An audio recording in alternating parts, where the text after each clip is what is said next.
about the music, but it's a new song, lyrics by Mishu Landon, and music by Joseph Selick.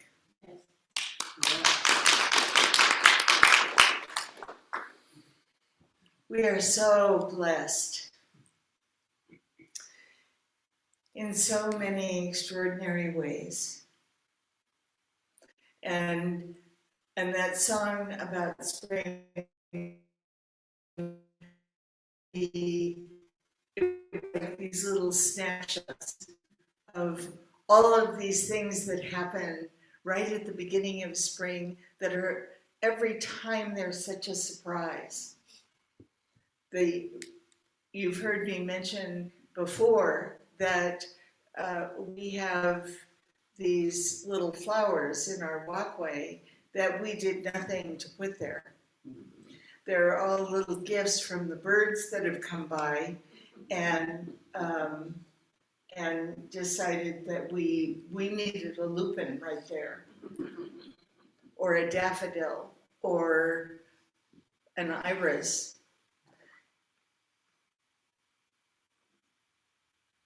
Okay, so today's talk title is Archer, Bow, Arrow, Target. And I'll admit, it for whoever is the practitioner on duty, it's one of the more challenging talk titles, but Carol never called me and said, "Where are you going with this?" Was I supposed to? No. I never have that expectation. What I always know is that whoever is doing the reading and the affirmation for any given Sunday, which was a great movie, by the way, that it all comes together. It just all comes together. So I don't interfere with the natural flow of things. So archer, bow, arrow, target. What today's talk about is unity. Because a skilled archer will tell you that there is a moment that they cultivate as they are honing that skill. There is a moment that they cultivate where they, the bow, the arrow, and the target are one. And so what I'm talking about is unification within. Because we can get pretty scrambled. Or am I the only one? No. We can get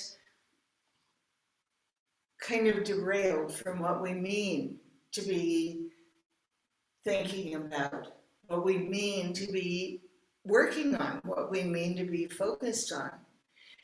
And the more unified we can be, you're right, Carol, it is about focus, but it is beyond focus.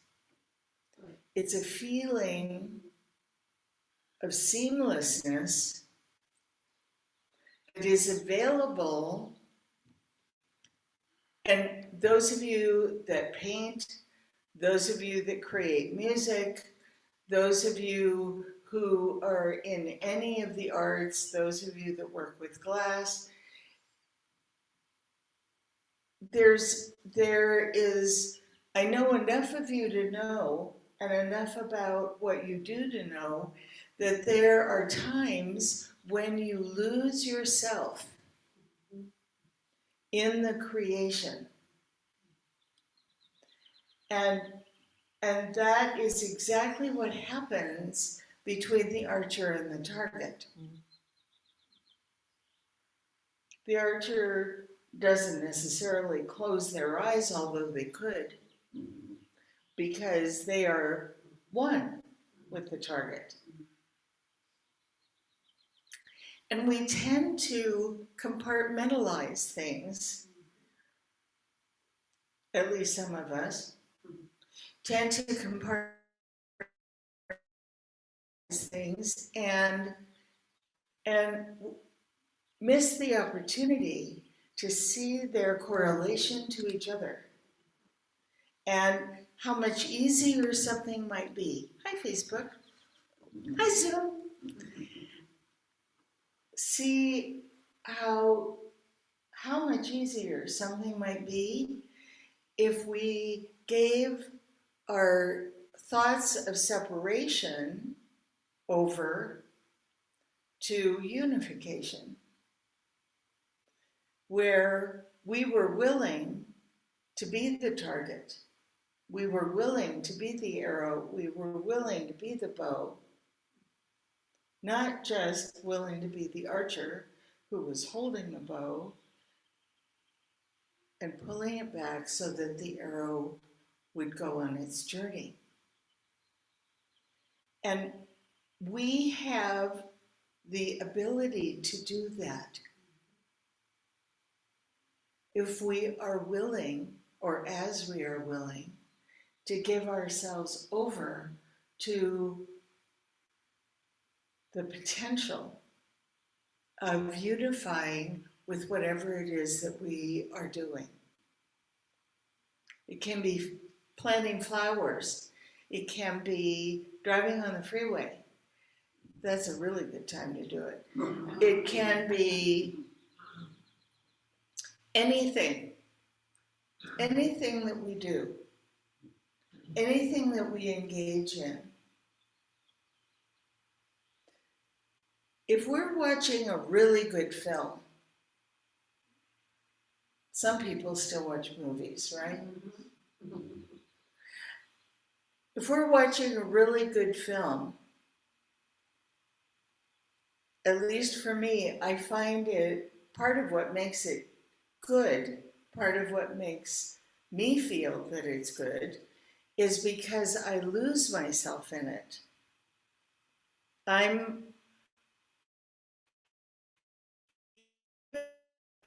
sitting in my seat in the theater or on my sofa in my living room. I'm in the story. And I can remember as a child reading books. Books were my sanctuary. And I can remember reading books and my mother having to come up to me like this. Anne,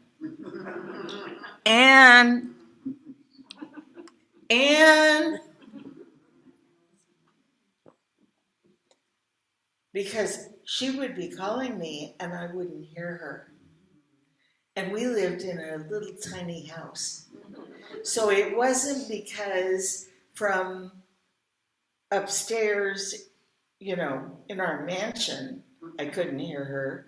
I couldn't hear her from this little tiny shoebox of a house when she was right there. That is the kind of absorption I'm talking about, but with focus. Because doesn't the archer have an intention? Mm-hmm. Yes. 3 people think so. Doesn't the archer have an intention? Yes. And the archer's intention is to hit the target. Right. Right? Right. If the archer wasn't clear about their intention, then why would they be there? Because their arrows are going to go all over the place, right? Right.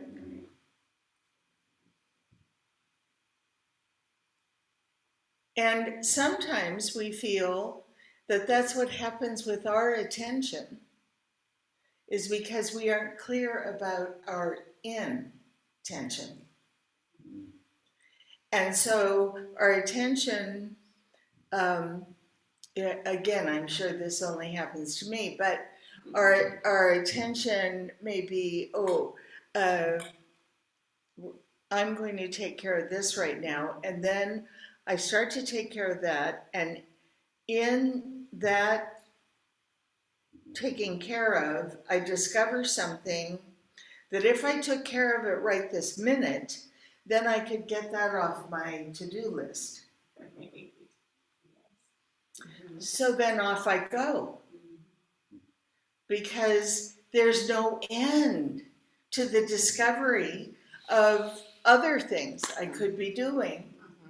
And it doesn't mean that the first thing doesn't really need my attention. I just, it's like the glittery thing. Oh, I think I'll go over there. And I'll take care of that because then I won't need to think about that. And then I find something else I can take care of. The spiritual truth of our being is that we are already organized in such a way that we can't even begin to fathom, even if we know a lot about biology, we can't even begin to fathom how everything manages to work all at the same time without any help from us the way it does. And we tend not to even think about it. We tend to not even think about the fact that we're breathing, for instance. Were you thinking about the fact that you're breathing? No. Isn't that handy? To just know that when we inhale, the air is there, and when we exhale, we are feeding other things. And when we inhale, the air is there, and when we exhale, we're feeding other things. We are already organized in such a way that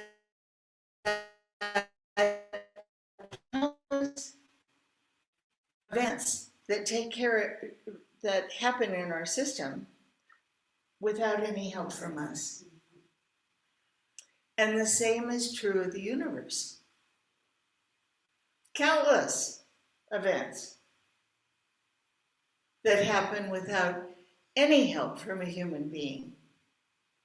Thank heavens.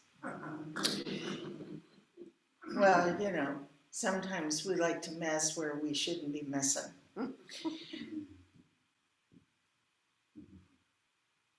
So to trust this order, to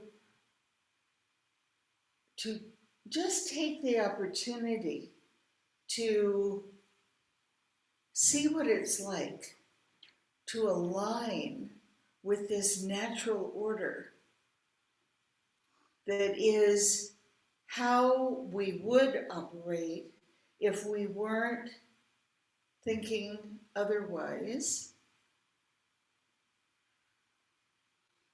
how we would approach something. We've set an intention to accomplish something, how we would approach it if we were not so open to distraction. And then it would be done. Wow. There is this plan. Now wait, don't get excited. I'm not going to say that it's a divine plan, because the human way of thinking about a divine plan is the way a human being would create a plan. Let me say that again. The human way of thinking of a divine plan is the way a human being would create a plan.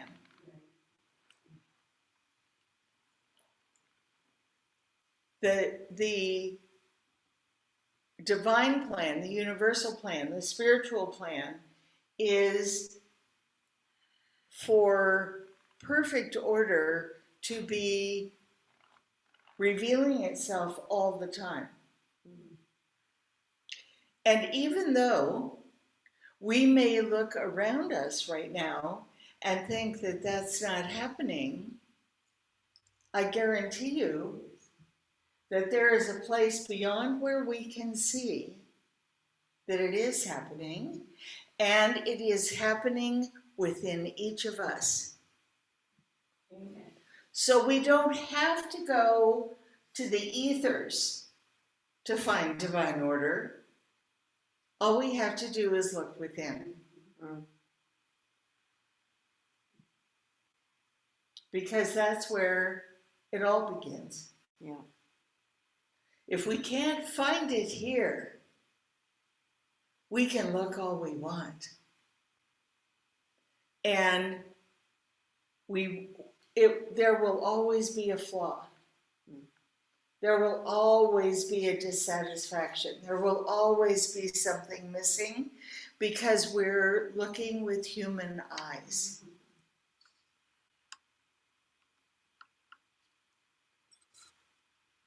In the song that Joseph and Mishu sang this morning, they talked about all of the surprises that happen as part of springtime. Well, it's not exclusively springtime. It's all the time. It's all the time. And if we're looking with eyes that are willing to see surprise, that are willing to stay curious, that are willing to be open and receptive to the totally unexpected, mind-blowing good that is always available, then you know what, by golly, we'll see it. We'll experience it. It isn't just because we aren't advanced enough spiritually to be able to do that. We were born advanced enough spiritually to be able to do that. And when we were born and when we were little, we did it all the time. Because everything was fascinating. When did we lose our capacity to be fascinated? When did we become so bored? When did life become less interesting? That's a rhetorical question. I don't need to know when. What I'm here to tell you is the good news, and that is that every day we are new. Every day we are new, and today we can decide to be curious. Today we can decide to be fascinated. Today we can decide to be on the edge of our seats during every moment of every day and participate,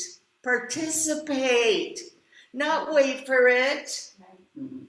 Participate in the wonder.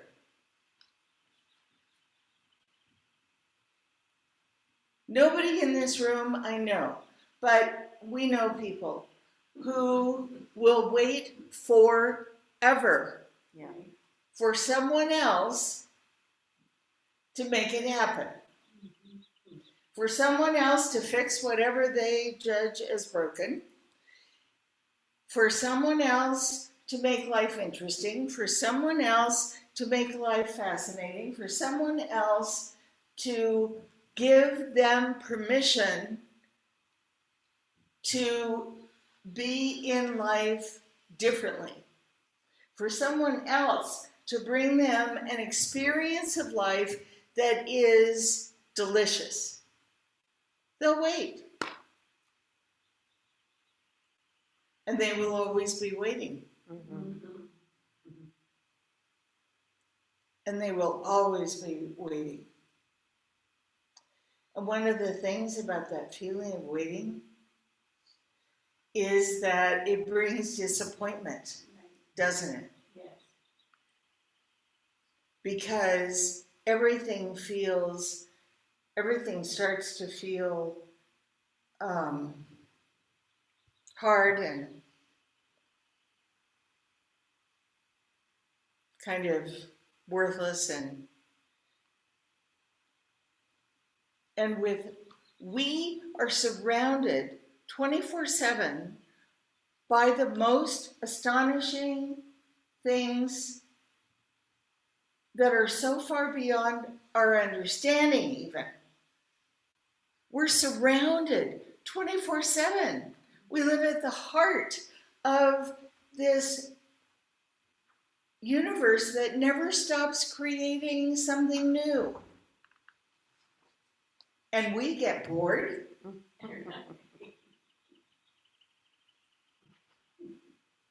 Okay. And where is the fulfillment in that? When the alternative is right where we are. So we don't have to go to school. We don't have to meet the right person. We don't have to be in the perfect place. We don't have to have a gazillion credentials. All we have to do is show up to life. Because life shows up for us every moment. Thank you, Patty. Always.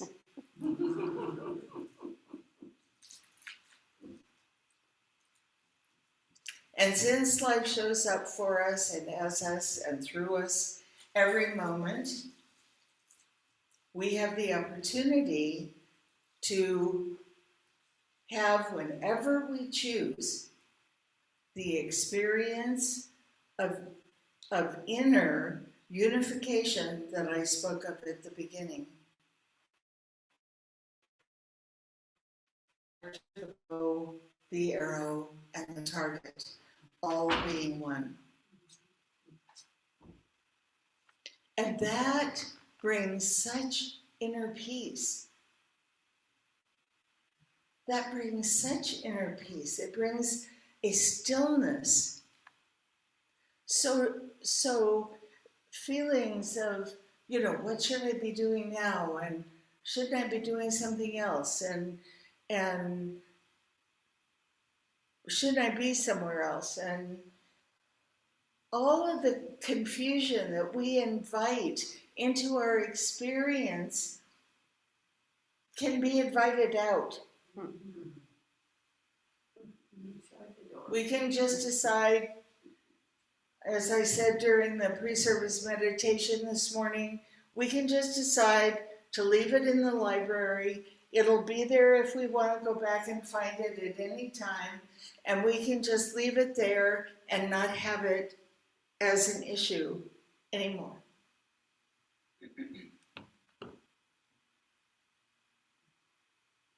I say to that, cool beans.